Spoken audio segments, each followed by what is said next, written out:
You're listening to Four Things to Know, a WCCO daily news podcast. Today is Tuesday, January 20th. I'm Maria Lizignoli. And I'm Johnny Connor. Thanks for listening to Four Things to Know. Our top story today, Minnesota now at the center of a growing clash with the Trump administration. Today, the Justice Department served subpoenas to multiple Democratic officials in Minnesota, including the offices of Minnesota Governor Tim Walz, Attorney General Keith Ellison, Minneapolis Mayor Frey, and St. Paul Mayor Kaohly Her. The probe is examining whether state and local leaders conspired to interfere with federal immigration enforcement. The move marks a sharp escalation after months of tension over the administration's aggressive immigration crackdown in Minnesota. We know that earlier this month, the Department of Homeland Security deployed roughly 3,000 ICE and Border Patrol agents to the Twin Cities. That number is nearly 5 times the size of the Minneapolis Police Department. At the time of this recording, we heard only one response from those subpoenaed, Mayor Frey. He said in part, quote, "When the federal government weaponizes its power to try to intimidate local leaders for doing their jobs, every American should be concerned. We shouldn't have to live in a country where people fear that federal law enforcement will be used to play politics or crack down on local voices they disagree with." We'll have more tonight on this story on WCCO TV. Maria, you have our second story today. Stay home, stay offline, and stop spending for the day. That's the message local faith leaders, business owners, and community groups are calling on you to do during a planned economic blackout later this week. This economic blackout, or Day of Truth and Freedom, is in response to Operation Metro Surge, the immigration crackdown that's currently happening in our area. Friday is meant to be a statewide day of mourning and action. And we're seeing dozens of businesses and restaurants who are planning to close their doors in protest. The Wedge Community Co-op in Minneapolis, Bar La Grasa, Ola Arepa, and Fragment coffee shops are among just some of the businesses that have posted their plans to close online. Several groups planning to protest on Friday are hosting informational press conferences today, so we'll have more on those coming up in our evening shows and online at WCCO.com. Number 3, changes today for students heading back to class at the University of Minnesota. Leaders are offering alternatives in light of the heightened immigration enforcement happening. Barrett Leone heard from students about how they're feeling. Class is back in session here at the University of Minnesota, and while the spring semester kicked off as planned, the university is acknowledging how it might be tense and uncertain for many people here on campus amid this immigration crackdown happening in our state, which is why they're making a few changes, offering more flexibility and increasing security protocols. Right now, nearly all academic buildings now require an access badge limiting public entry. Some students may be allowed to attend classes virtually, depending on their program as well. The U says these changes are meant to keep campus safe and inclusive, but for some students, it's also a reminder of the tense moment the state is in right now. Some we spoke with tell us they're glad their school is stepping up during this time, while others say they're taking extra precautions themselves. My mom did make me start carrying my passport card with me in the event ICE pulls me aside. She says I don't look necessarily American. I guess it's a bit scary knowing I could get pulled aside, but I'm fine. I'm a citizen, so realistically I shouldn't have any problem, I hope. It seems like the bare minimum, to be honest, but I'm glad they're doing it rather than nothing. I just hope everyone can be safe where they're at right now. I hope everyone can also get their education as well. Now, some spaces will remain open to the public, including student unions and museums. The university does want to make this clear, though, they will not ask about immigration status. Now, this latest guidance was released last Thursday. The U tells us they'll continue to update it as things change. Number 4, local law enforcement is making their concerns over Operation Metro Surge well known. We heard from the police chiefs in St. Paul and Brooklyn Park, as well as the Hennepin County Sheriff. They all shared their concerns over what they call violations of citizen civil rights. Chief Mark Bruley from Brooklyn Park Police spoke about an incident with one of his officers who was off duty. He says she was pulled over and then boxed in by several ICE agents. They then asked her for her papers to prove that she was here as a citizen. Here's what he says happened next. When she became concerned about the rhetoric and the way she was being treated, she pulled out her phone in an attempt to record the incident. The phone was knocked out of her hands, preventing her from recording it. The officer had their guns drawn during this interaction. And after the officer became so concerned, they were forced to identify themselves as a Brooklyn Park police officer in hopes of slowing the incident and de-escalating the incident down. The agents then immediately left after hearing this, making no other comments, no other apologies, just got in their vehicles and left. All three are asking for more supervision over how federal agents are acting. They did say it is a small group of agents, but spoke out about the damage to the community and the damage to the trust of police officers who have worked to gain in their respective communities. We plan to hear more from Border Patrol Commander Greg Bovino and other immigration enforcement officials this afternoon. Look for those stories tonight on WCCO TV. Those are our 4 things to know today. Now let's check in on our next weather forecast. Hi, I'm next weather meteorologist Lisa Meadows. Here's your forecast as we head into tonight. Dropping down to 10 for your overnight low. Tomorrow we're back up to 21. Some very light snow showers possible midday tomorrow. And now, here's more to know. The Trump administration has justified its immigration crackdown in Minnesota by citing the need to curb fraud. This is after what authorities called the largest pandemic fraud case in the United States, where authorities say millions of dollars meant to feed hungry children were stolen. At the center of it all, Amy Bach, the founder of Feeding Our Future. She's now convicted in the case, and only WCCO's Jonah Kaplan is speaking to her while she's still behind bars. In the next minute, Jonah will join me to discuss the conversation he had with Bach. But first, take a listen. In 2019, the nonprofit submitted $3 million worth of meal claims. 2 years later, it submitted nearly $200 million. All of a sudden, you're cutting $200 million worth of checks. How do you not see that as major red flags and keep this going? We relied on the state. We told the state, this site is going to operate at this address, this day, this time, and this number of children. The state would then tell us that's approved. Prosecutors also accused Bach of collecting bribes and kickbacks from meal site operators.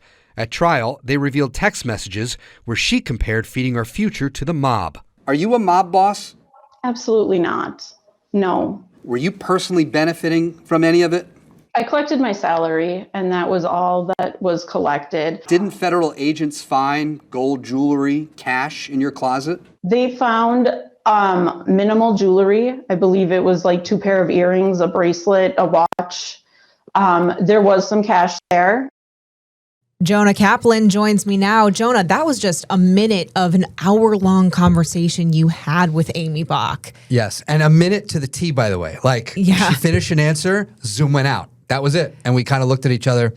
Okay. That's it. That's it. That's our hour's up. What was your initial reaction when she even agreed to do the interview with you? I mean, she has been very private, largely stayed silent until now.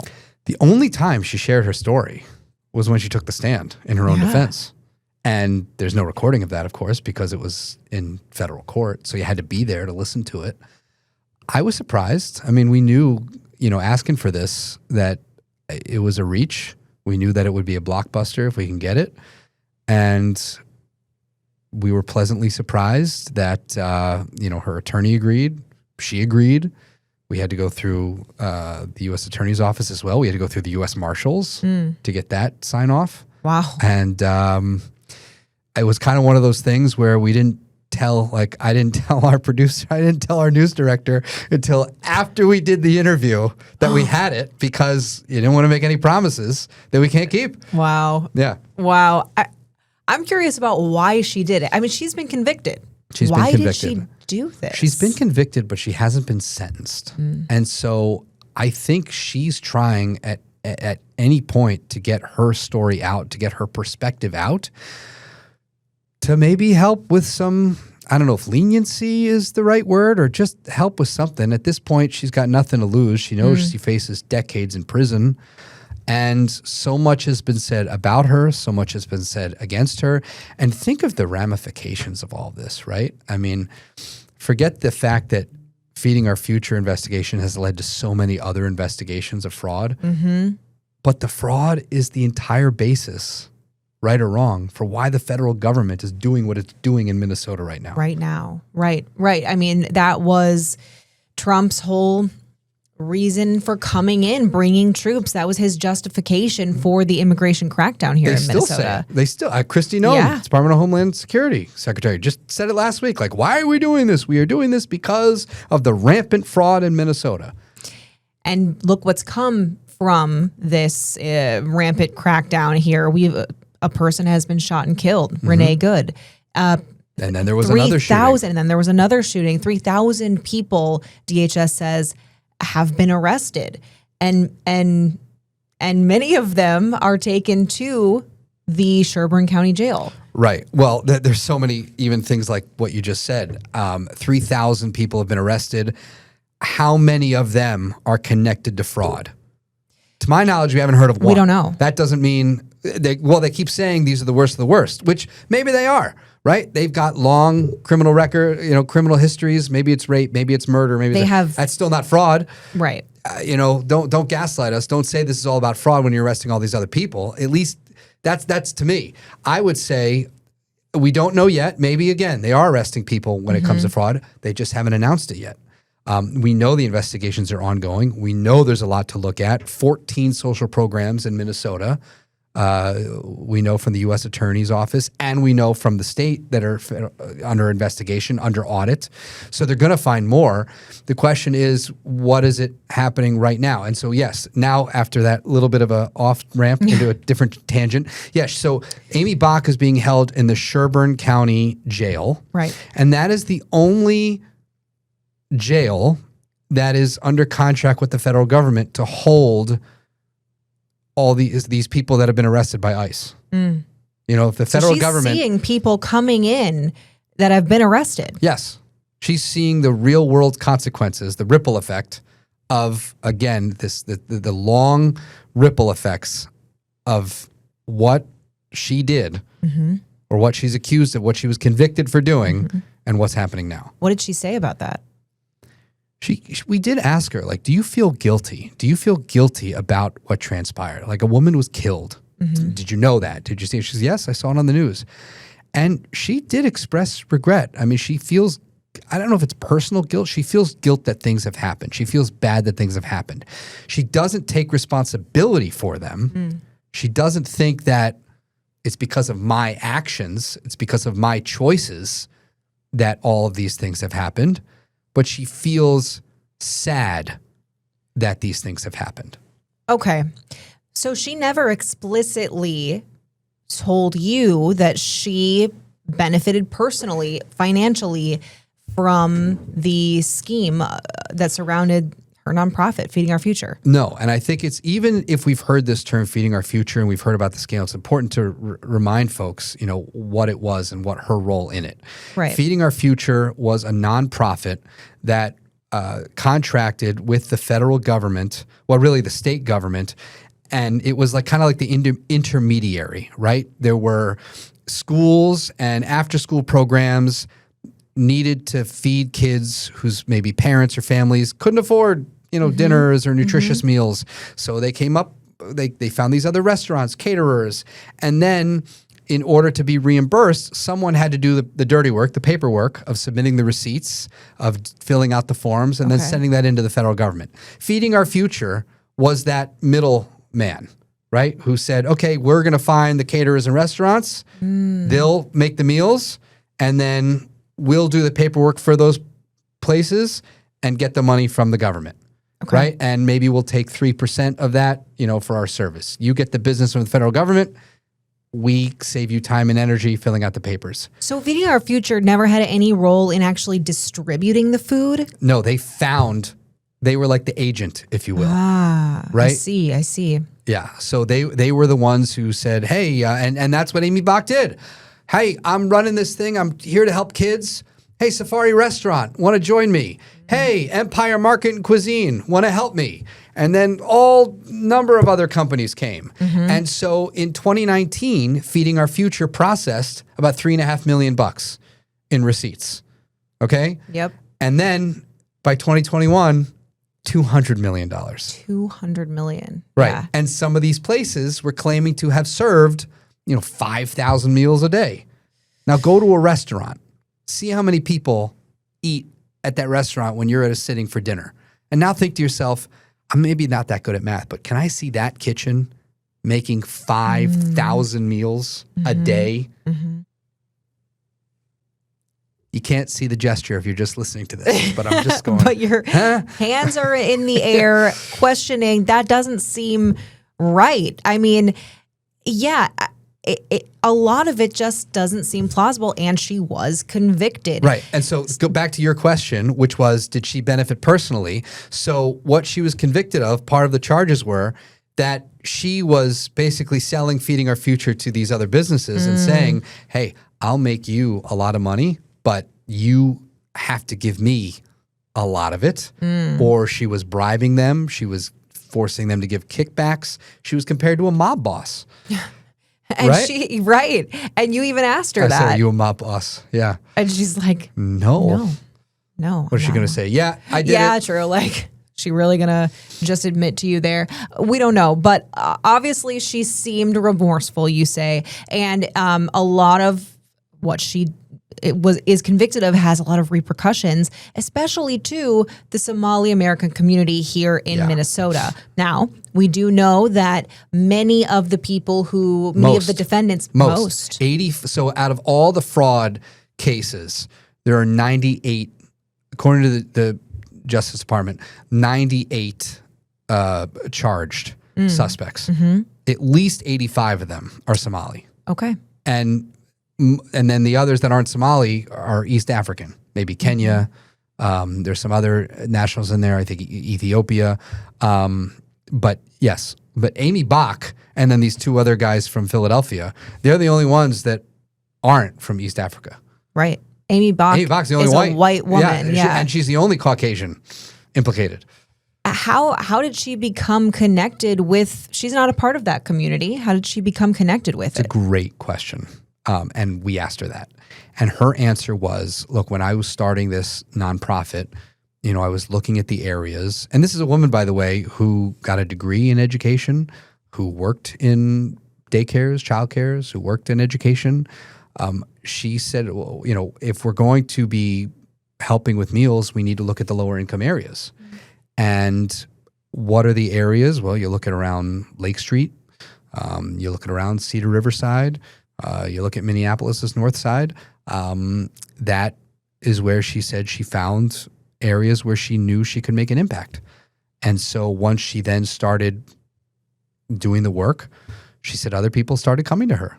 And that makes a lot of sense. I mean, if this is an immigrant community and people are new, look, is it any different than you and I moving here, asking friends, can you recommend a good doctor? Yeah. Anything, right? Yeah, hey, anything. What's a good restaurant? What's a good whatever? And here there's Somali businesses or hey, can you recommend someone I can do business with?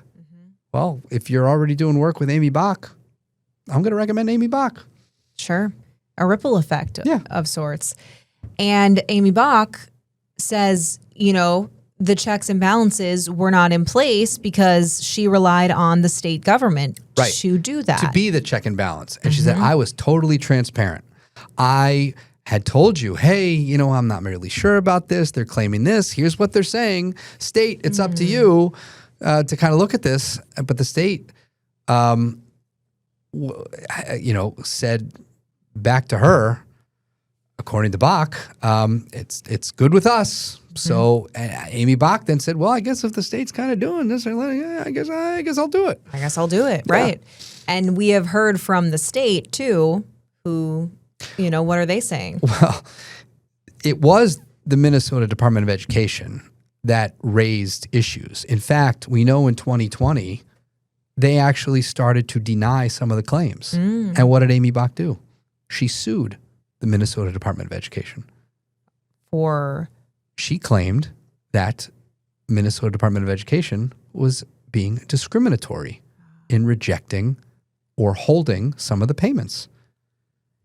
MDE, Minnesota Department of Education, which is another agent in between the federal government. It's just a lot of layers of bureaucracy, right?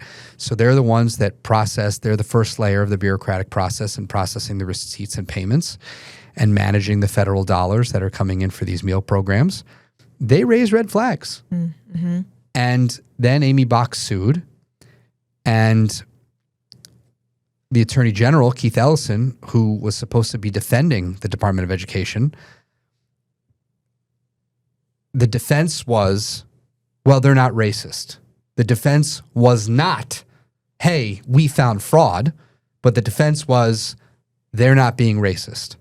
And so the judge said, well, if you have no basis to reject claims, then you can't reject claims. And therefore, they renewed the payments. And the argument is, and the prevailing thought was, Minnesota and state officials, especially after George Floyd, kind of pushed back. Hey, we're not going to scrutinize this community. We don't want to be called racist. We don't want to be put in that camp. And it was Amy Bach that orchestrated that pressure campaign. Yeah. Wow. There really are so many layers and levels to this story that it's hard to parse through, but you have done such a great job of doing that. And your hour-long conversation is not available, but there is a longer version of your conversation with Amy Bach, and that's up on our website right now. We're definitely going to try and put more clips. Oh, and I yes. know, so we've got that longer version, and we have more quotes, and we also interviewed, Amy's attorney, and they've made very clear Amy's the scapegoat here. Like, the state needed to pin all this on somebody, and they picked the one white woman. And part of that could be because of the pressure they were facing, according to Bach's attorney. And also they needed a face. They needed someone tangible to say it was the state. Is not going to point the finger at themselves. They're not going to take ownership of this. So Amy Bach's team saying the state has to do this on somebody. And so that's what they're doing, pushing it on Amy Bach. So according to her attorney. According to her attorney. And look, we are saying exactly what the facts are, right? This is what the jury found. This is what ultimately, yes, it's up for you listeners and you people at home to be watching. Make your own judgments. We're not telling you how you should think. That's the argument. The jury didn't buy it. Yeah. The federal jury didn't buy it. Right. You at home, you're your own jury. You can think whatever you want. So, she has been convicted, but I guess what is next? Sentencing. Yeah. She faces decades in prison. And there's no doubt that she's also going to try to appeal the case. Sure. Best of luck.